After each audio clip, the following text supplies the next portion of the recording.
Welcome to Gear Up for Mocks. Today's topic is sequences and series. A number sequence is a set of numbers written down in a definite order. For example, 1, 3, 5, 7. You can see that there is a pattern. You are just adding 2 to each number and you are getting the next number. So for the next number you need to add 2 and you will get the number. It may not be adding, it can be subtraction also. Like for example, 4, 2, 0, minus 2, it is a sequence. What we are doing is you are subtracting 2. So the difference is minus 2 and you get the next number. So that will be minus 4. So this minus 2. The values which you get by subtracting these numbers are called first difference. Now if you have a series 1, 3, 5, 7, 9, the first term is called T1, the second term is called T2, then T3, then T4 and T5, and it goes on and you will get Tn. So this is the nth term. Okay. Now the nth term of a sequence can be written as an plus b, where a is the constant difference, which could be the first difference, and n is the term number, and b is the adjustment term. Okay, adjustment term. Now if you have suppose a pattern called 3, 7, 11 and 15, if you need to find the Tn, what you need to do is you first find the difference. So that is 4 is the difference, and you can say Tn is equal to an plus b. A is equal to 4, so it is like 4n plus b.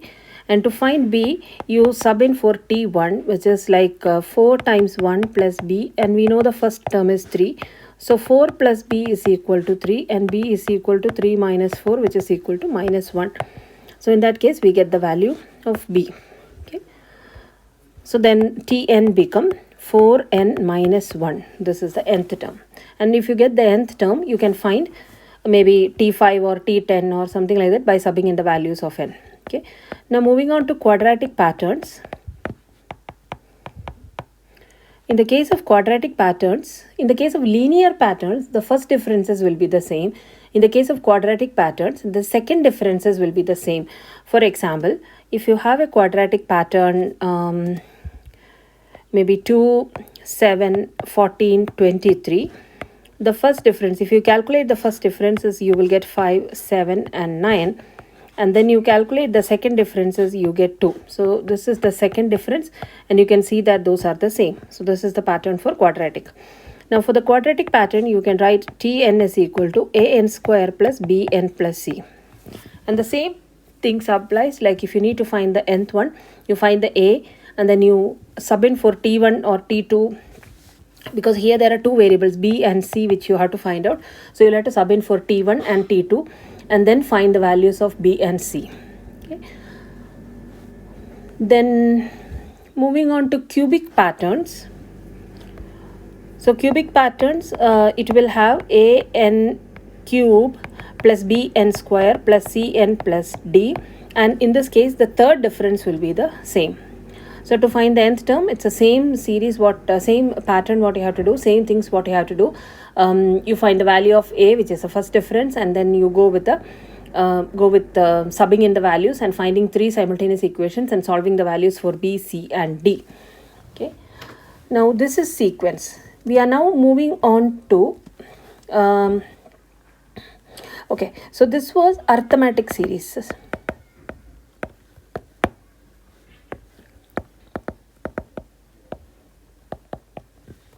This was called arithmetic sequence because what we are doing is we were adding or subtracting a number to the previous number so that we get the next number. Okay. Now the second type of sequence is geometric sequence, where we are multiplying or deleting one number, so that by multiplying or dividing one number so that you get the previous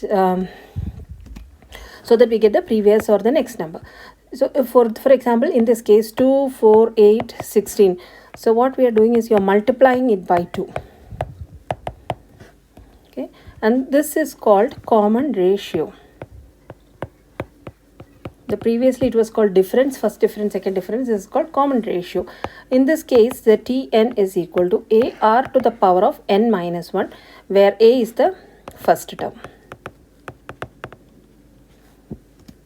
Okay. Now this is more related to the sequences. Now we are moving on to series. Okay. Series means it's a sum of the first terms of the arithmetic sequence. So arithmetic series, there is instead of going into directly into series, I will say arithmetic series. So arithmetic series is the sum of the terms of arithmetic sequence.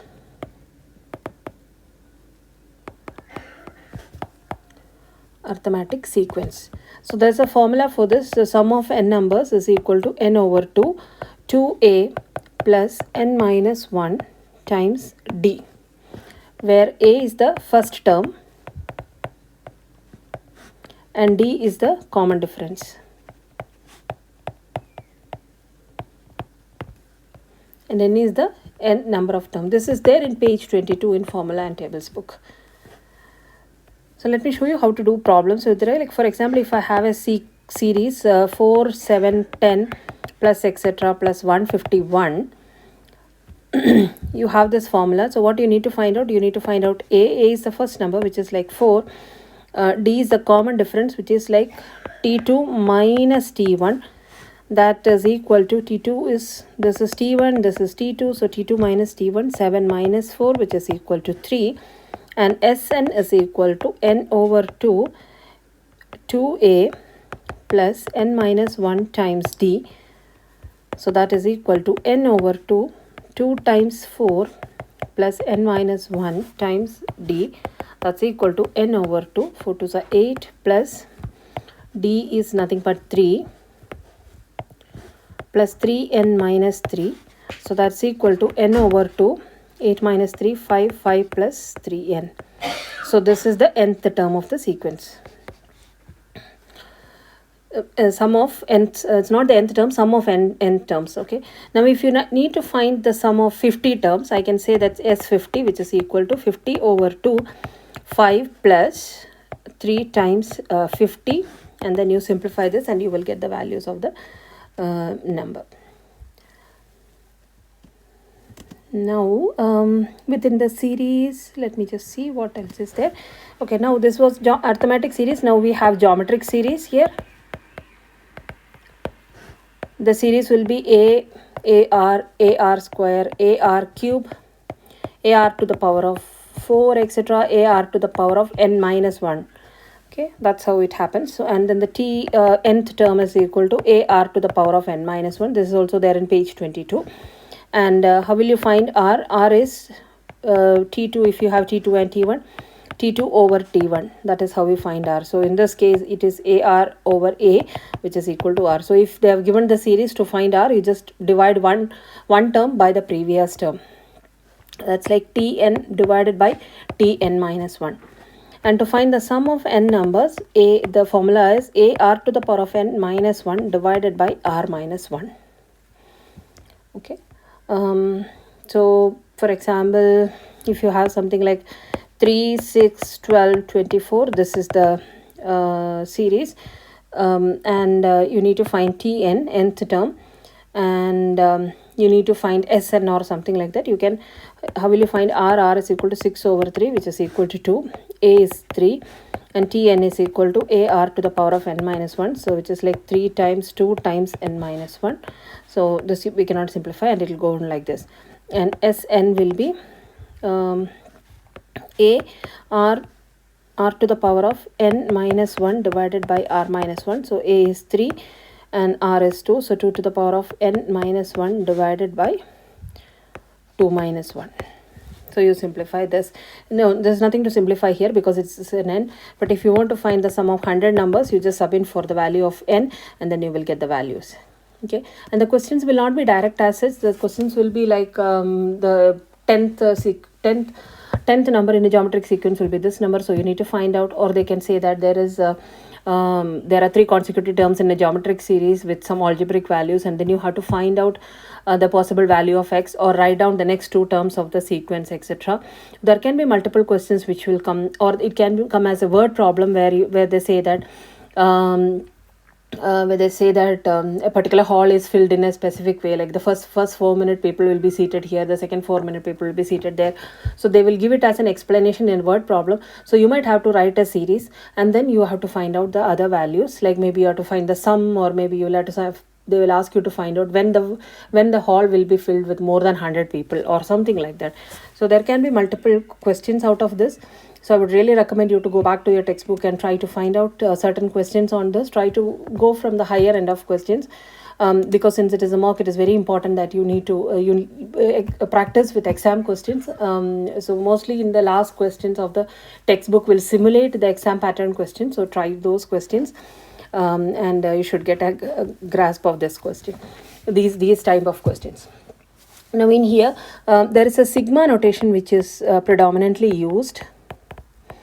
So what it means is, the sigma is nothing but a Greek symbol. Sigma, it is called sigma, and it is a Greek symbol which meant it is sum of. Okay, so we need to understand. Sometimes in the question they can ask you like this, so it's important that we understand what they are asking for. So if you see that this one, and n is equal to 1 to n equal to maybe n equal to 1 to n equal to 10, it can come like something like this. So which means that this is the starting term and this is the final term.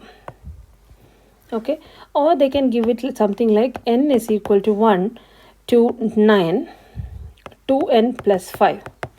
So which means that this is the nth term, and the values should start from 1 to 9. So you will have to give values of 1 to 9 to this 2n plus 5, and then you will get the values. And you have to find the sum. Okay, you have to find, this is the sigma means it is sum of. So which means the sum of all the sum of the series which is gotten by giving the value of 1 and 9 to the 1 to 9 to this one, and then you will get the values. For example, if you give the values n equal to 1, it will be 2 plus 5, which will be 7, and then you give n equal to 2, and then you find out the series, and then find the sum of all the values. Okay, now there's one more concept, like concept of infinite geometric series, where you say that if there is a series and it just goes on forever, okay, it is like it's not never ending series. So in that case, you can find the value of infinite, this one is a over 1 over r, where r is less than 1. Okay, this is also there in page 22 in the formula book, so you will be able to find out. So if the question is asking find the sum of the infinity of the geometric series, you have to find a and r, and the formula will be going like this, not with the other geometric formula. So you have to be careful with that.